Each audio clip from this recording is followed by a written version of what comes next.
Israel has used the worst kind of abuse, ethnic cleansing, and imposing a regime of apartheid. Israel continues to exercise apartheid in Palestine, which constitutes a crime against humanity, violence and terrorism that are being exercised against the Palestinian people. These violations include the building of apartheid walls to legitimize the theft of land and to Judaize Jerusalem.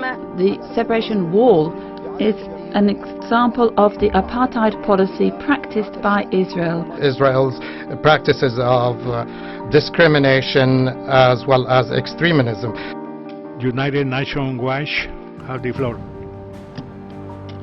Mr. President, let me begin by putting the following on the record. Everything we just heard from the world's worst abusers of human rights, of women's rights, of freedom of religion, of the press, of assembly, of speech, is absolutely false and indeed Orwellian. Today's report does not consider Israelis to be deserving of human rights, consistent with the approach of this Council, where today's notorious agenda item against Israel completely ignores their human rights. Now, over the weekend, President Abbas announced he was giving his highest medal to Rima Khalaf, who resigned from the Economic Commission of Western Asia, a Beirut-based UN agency of 18 Arab states, after Secretary General Guterres rightly instructed her to remove an absurd report which accused Israel of, quote, apartheid.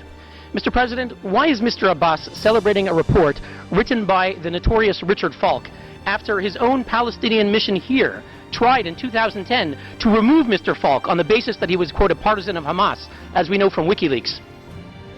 The accusation against Israel is absurd. Israel's 1.5 million Arabs... The delegation of Palestine has the floor. More than one statement goes beyond the mandate of this sitting, using unacceptable terms about Ms. Rima Khalaf, and so we would like this to be stopped. We have noted some terms which are humiliating vis-à-vis the Council, and we call for the respect of our traditions within the Human Rights Council. Thank you. We would support the viewpoints that have already been expressed by the State of Palestine as well as Egypt. Now, the previous speaker can continue. Thank you, Mr. President. Israel's 1.5 million Arabs, whatever challenges they face, enjoy full rights to vote and to be elected in the Knesset. They work as doctors and lawyers. They serve on the Supreme Court. Now, I'd like to ask the members of that commissioned that report, the Arab states from which we just heard, Egypt, Iraq, and the others, how many Jews live in your countries? How many Jews lived in Egypt, Iraq, Jordan, Kuwait, Lebanon, Libya, Morocco? Once upon a time, the Middle East was full of Jews. Algeria had 140,000 Jews. Algeria, where are your Jews? Egypt used to have 75,000 Jews. Where are your Jews? Syria, you had tens of thousands of Jews. Where are your Jews? Iraq, you had over 135,000 Jews. Where are your Jews? Mr. President, where is the real apartheid? Why is there a UN commission on the Middle East that does not include Israel? From the 1960s and the 70s, they refused to include Israel.